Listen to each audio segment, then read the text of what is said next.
Blessings, divine family, to the day one A1s, the ones who have been anchoring this space with consistency, discernment, and depth. I see you.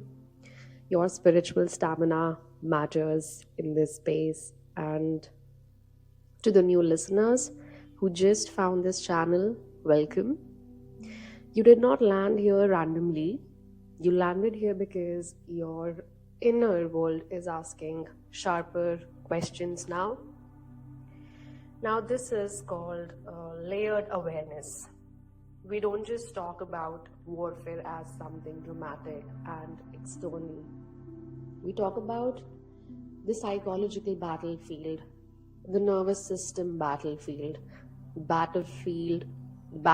of perception. Today's message is, how does a rational mind stop functioning under spiritual warfare? So we are anchoring into Gita chapter 2, verses 44 through 72. Now these verses describe what happens when the mind becomes distracted by desire, shaken by fear, and destabilized by emotional storms, and how to regain sovereignty. Now, modern warfare is not swords and arrows. It is overstimulation, it is betrayal, it is guilt loops, it is shame spirals, it is information overload, and it is emotional manipulation. And when the battlefield becomes internal, the rational mind can collapse. Yes, let's unpack it. Now, when we come to verse 44, when the mind is scattered, Krishna, the Most High, says that those attached to pleasure and power cannot develop steady intelligence. Now, in modern language, when your mind is constantly chasing validation, reacting to betrayal, obsessing over outcomes, or seeking emotional highs, your cognitive clarity fragments. Okay? Spiritual warfare exploits distraction. A distracted mind cannot discern.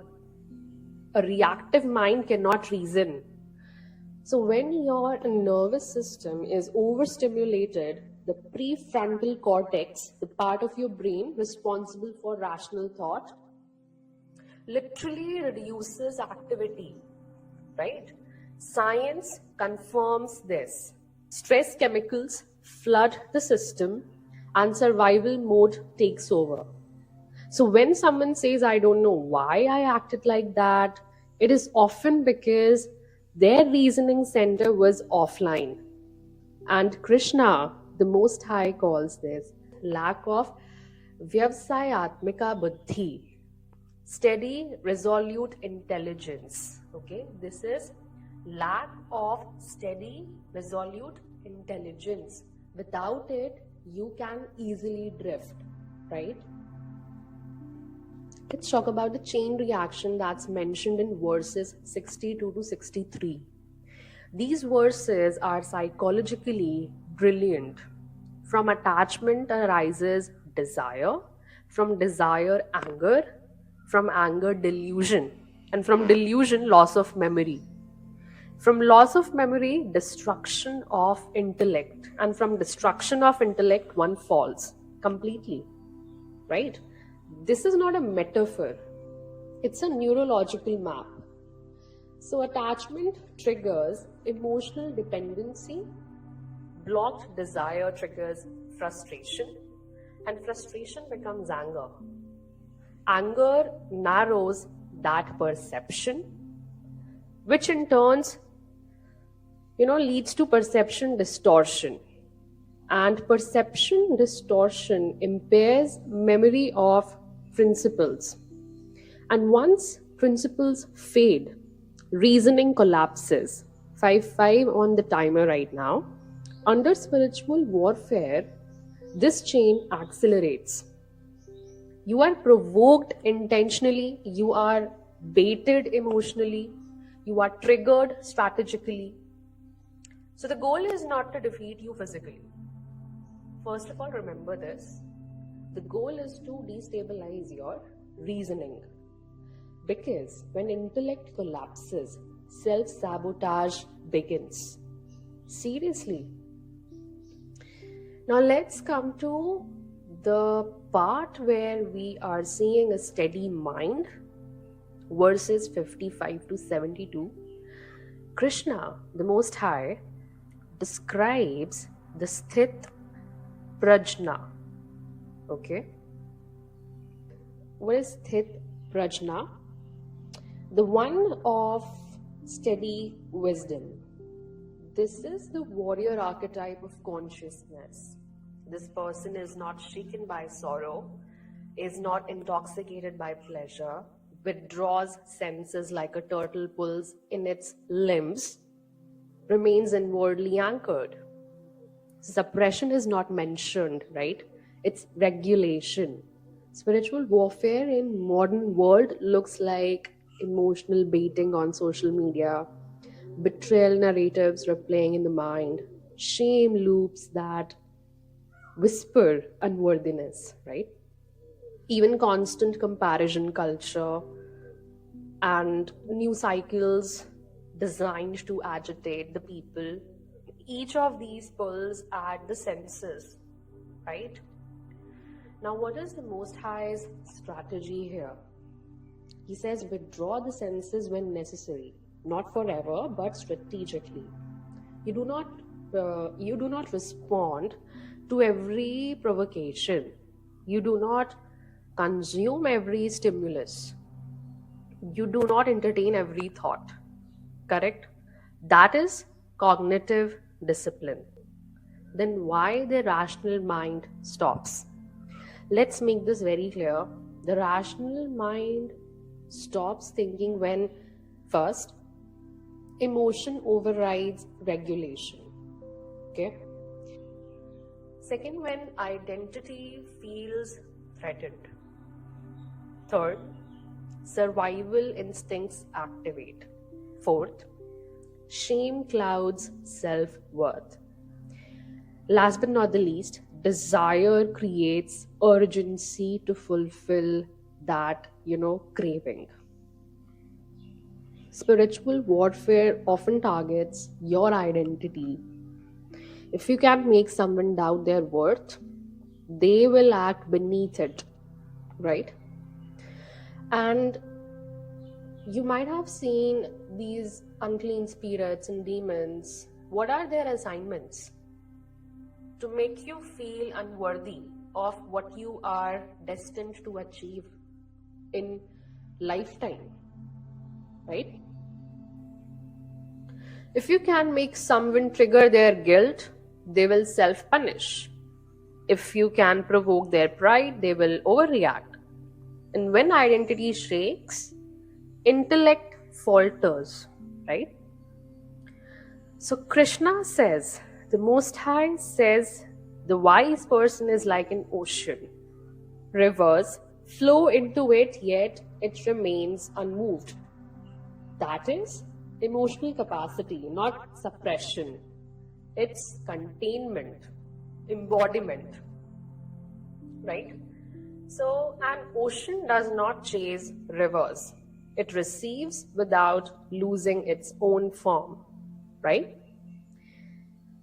So applying this to the modern warfare, the Most High is addressing something very subtle. You are not losing battles because you lack intelligence. You are losing battles because your intelligence is being hijacked by emotion, right? Hijacked attention, hijacked reaction, hijacked narrative. And the remedy is not paranoia. It is mastery of attention. In verse 64, Krishna says, one who moves among sense objects free from attachment and aversion attains peace. right? So, free from attachment and aversion. Peace is not absence of stimuli. First of all, understand this. It is freedom from compulsive reaction, and that is sovereignty. You are choosing your own action, okay? Your own way of reacting to other people's provocations or XYZ, right? 111 on the timer. Now, the return to clarity. Let's return to a mind that is recovering, right? So, how does the rational mind recover? You should slow the nervous system. Take it slow. Withdraw from unnecessary stimulation. That leads to overstimulation of the nervous system and nothing else. Observe emotion before acting. What kind of emotion are you acting from? And then re-anchor in the principle of the action. And remember who you are beyond reaction. That's very necessary. Remember who you are beyond that reaction. When memory of your higher identity returns, intellect stabilizes, right?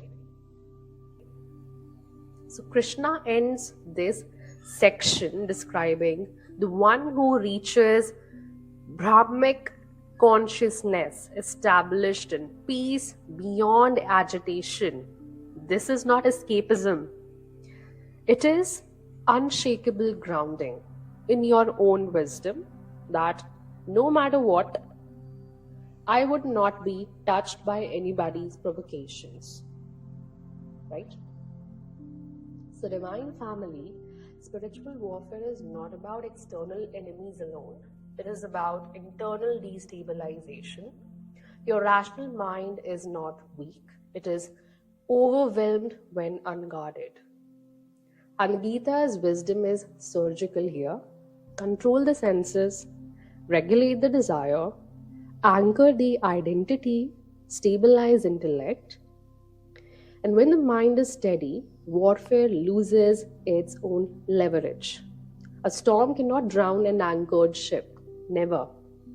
So, chapter 2 of Gita is not poetry for the battlefield of Kurukshetra alone, right? It is instruction for the battlefield of the modern nervous system. And when your intellect remains intact, you do not fall. Never, ever. You observe, you regulate, you act from clarity. That is spiritual strength, okay? And that is how the rational mind survives warfare. Blessings, y'all. Sending you highest white light of the Most High. Thank you for being with me till here. I send you all the love. Keep showering your love, support, and blessings in this way. It means the world to me. And I'll meet you guys in the next one. Until then, take care, bye-bye. Divine rising, and ciao. Oh, city lights, they flicker like a dream. Reflections murmur